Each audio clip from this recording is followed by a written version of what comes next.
Assalamualaikum warahmatullahi wabarakatuh. Perkenalkan, nama saya Muhammad Arif dengan NIM 213020502064. Di sini saya akan mempresentasikan hasil tugas besar saya tentang Taman Kuliner dan Oleh-oleh Palangkaraya dari mata kuliah Perancangan Arsitektur 3. Pada tugas kali ini, pembimbing saya adalah Bapak Giris Mini STMT dan koordinator mata kuliah adalah Ibu Titiani Widati STMSC. Lanjut saja ke presentasinya. Poin-poin yang akan saya sampaikan di sini hanya poin-poin utama saja demi mempersingkat waktu. Deskripsi klien yang saya pilih adalah PT Mulia Bogaraya Tbk, yaitu merupakan industri makanan keju. Visi utama perusahaan ini yaitu memasyarakatkan keju dan mengkejukan masyarakat. Pendekatan dan tema yang saya pilih untuk menyikapi dari visi dan misi klien adalah pendekatan metafora. Adapun arsitektur metafora yang saya gunakan adalah metafora tangible atau metafora nyata yang berdasar dari bentuk visual serta spesifikasi atau karakter tertentu dari sebuah benda nyata. Studi preseden yang saya ambil yaitu Taman Kuliner Wonosari, Taman Kuliner Tunggal Sangomang, dan Taman Kuliner UT. Lokasi tapak berada di Taman Esen Mulang, Kelurahan Bukit Tunggal, Kecamatan Neken Raya, Kota Palangkaraya. Berikut adalah identifikasi saya terkait ukuran dan keistimewaan site, sirkulasi, utilitas, dan panca indera, iklim, dan lanjut ke analisa saya tentang analisa aksesibilitas, analisa tautan lingkungan, analisa view, analisa topografi, analisa iklim, analisa kebisingan, analisa tata hijau, analisa utilitas. Ada pula analisa saya terkait analisa pelaku, aktivitas, dan kebutuhan ruang, analisa besaran ruang, analisa persyaratan dan hubungan ruang, serta analisa organisasi ruang. Konsep tapak yang saya gunakan adalah fermentasi keju.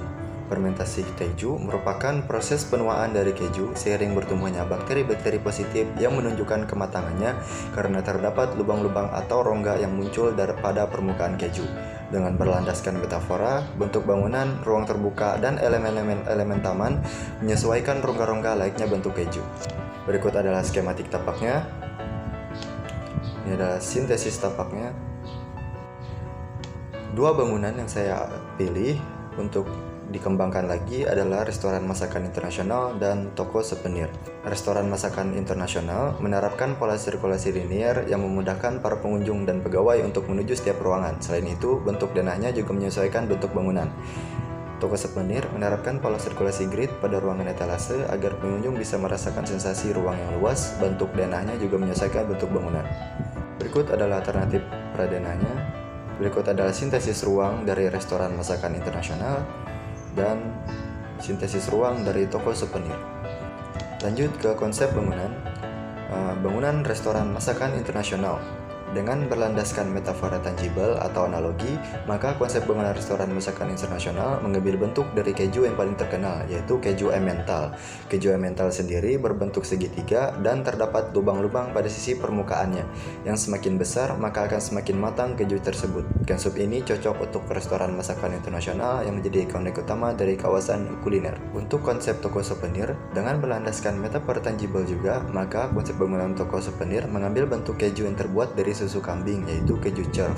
Keju Cerf sendiri memiliki bentuk seperti silinder dengan irisan-irisan khasnya serta permukaannya yang miris seperti tahu dan berwarna putih. Konsep ini cocok untuk bangunan toko souvenir menjadi ikonik utama dari kawasan oleh-oleh. Berikut adalah ide transformasi bentuknya dari kedua bangunan. Dan berikut adalah skematik desain bentuk, skematik desain struktur, dan skematik desain kulit dan finishing.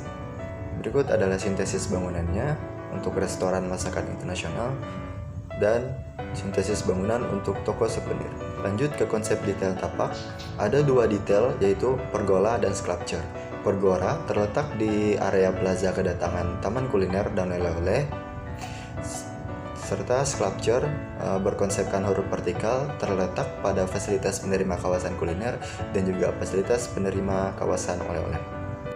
Berikut adalah konsep detail bangunannya, yaitu menggunakan jendela bulat serta konsep atap dan tritisan.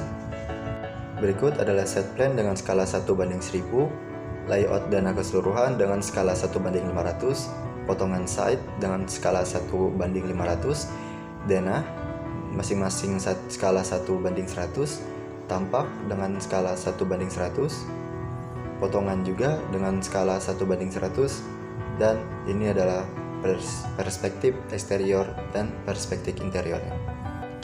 Berikut adalah maket tapak saya dari tampak depan, kiri, kanan, dan belakang, serta tampak atas. Kemudian ini adalah maket bangunan saya, yaitu toko souvenir dari tampak depan, kiri, kanan, dan belakang, serta tampak atas. Itu saja yang dapat saya sampaikan, kurang lebihnya mohon dimaafkan. Sekian, terima kasih. Wassalamualaikum warahmatullahi wabarakatuh.